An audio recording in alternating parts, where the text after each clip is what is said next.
No último capítulo da temporada, o campo reúne dois times em situações bem diferentes: Vila Nova e Volta Redonda. Sabe, para um é um clima de celebração, de dever cumprido. Já para o outro é uma despedida bem dolorosa. É aquele tipo de jogo que, se a gente olhar a tabela, parece não valer mais nada, mas é aí que a honra entra em campo e mostra que vale tudo. E a grande pergunta que fica é essa, né? O que realmente está em jogo quando os pontos já não fazem diferença? Pensa bem, o acesso é impossível, o rebaixamento já é uma certeza. O que é que move esses jogadores? É o orgulho? É a vontade de ter uma despedida digna? É isso que a gente vai investigar. Pois é, nesse confronto, que é um grande palco para despedidas, a vitória que conta é a moral. Quem será que leva essa? Bom, antes da gente mergulhar de vez nessa história, já sabe, né? Se você curte uma análise que vai além do placar, dá aquela força pro nosso trabalho. Deixa o like, se inscreve no canal e compartilha com a galera. Bora lá então, porque esse jogo conta a história de dois clubes em momentos que não poderiam ser mais diferentes. De um lado, a gente tem a tranquilidade de quem já cumpriu a missão, do outro, o peso de uma queda que já foi anunciada. E os números na tabela mostram essa realidade de uma forma bem fria. O Vila Nova está ali, confortável na 13ª posição com 46 pontos, completamente livre de qualquer risco. Agora, olha a situação do Volta Redonda. Amarga a 19ª posição com o rebaixamento para a Série C já carimbado. O abismo entre os dois é gigante.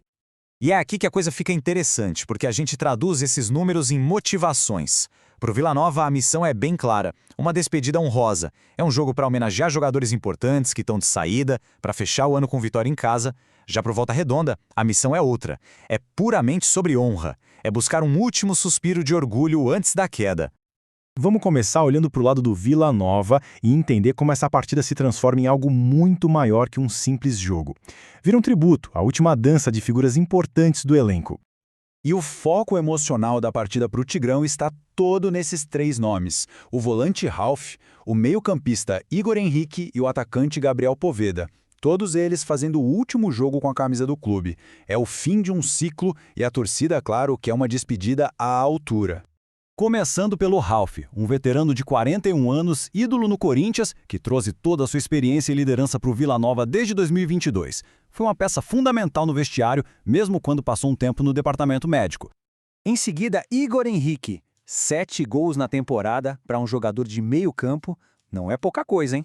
Mostra a importância ofensiva que ele teve e não é à toa que o nome dele já começa a circular em outros clubes para a próxima temporada. E fechando o trio, Gabriel Poveda com uma marca expressiva de 53 jogos pelo clube. Ele, que até já se despediu da torcida nas redes sociais, deixa seu legado não só pelos gols, mas pela dedicação que fez o próprio clube agradecer publicamente. E isso tudo nos leva a uma pergunta que fica no ar, né? Com a despedida de 3 jogadores tão importantes, a vitória em casa deixa de ser só um objetivo e vira uma espécie de obrigação moral para o clube e para os jogadores que ficam? Agora vamos virar a chave e olhar para o outro lado dessa história. O lado onde a luta não é por pontos ou por festa, mas sim por uma última fagulha de dignidade numa temporada que todo mundo por lá quer esquecer. A realidade do Volta Redonda é dura. Tá aí, preta no branco. Rebaixamento para a Série C confirmado. É um retorno amargo para a 3ª divisão só um ano depois de ter conseguido subir. Um verdadeiro balde de água fria em todo o projeto. E este gráfico aqui ajuda a gente a entender o tamanho do desafio. O desempenho do time como visitante foi simplesmente desastroso. Em 18 jogos fora de casa, o time conseguiu uma vitória. Apenas uma. Essa estatística por si só já resume a campanha. E o ponto crucial é que a fase atual é tão ruim quanto. O Volta Redonda não sabe o que é vencer faz 5 jogos. E para piorar tudo, tem um dos piores ataques do campeonato, com míseros 24 gols. Fica difícil imaginar uma reação com números tão negativos assim. Bom, com todo esse contexto, o favoritismo parece óbvio, né?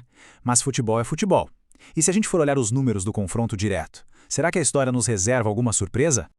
E olha só isso, a história reserva sim uma reviravolta. O histórico é curtíssimo de um jogo só entre os dois. E adivinha só quem venceu? O Volta Redonda foi 2-1 jogando em casa lá no primeiro turno. Um dado que joga um tempero totalmente inesperado nessa partida. E isso deixa a gente com uma pulga atrás da orelha. Será que essa única vitória na história tem algum peso? A memória daquele jogo pode servir de motivação para o Volta Redonda superar essa fase terrível e o favoritismo claro do Vila Nova? Para fechar nossa análise, vamos falar de um fator que sempre pode fazer a diferença, ainda mais num jogo com tanta carga emocional dos dois lados, a arbitragem. O homem do apito vai ser Denis da Silva Ribeiro Serafim, e o trabalho dele não vai ser nada fácil, viu? De um lado tem a emoção da festa da despedida, do outro a frustração do rebaixamento. Manter o controle com os nervos à flor da pele vai ser um desafio e tanto. E para encerrar, fica essa reflexão. Num jogo como este, o apito final não termina a discussão. Pelo contrário, ele só começa uma nova. Para o Vila Nova começa a discussão sobre o planejamento para o futuro sem seus veteranos. E para o Volta Redonda, a discussão de como juntar os cacos e se reerguer na Série C. É o fim de um capítulo, mas com certeza o começo de muitos outros.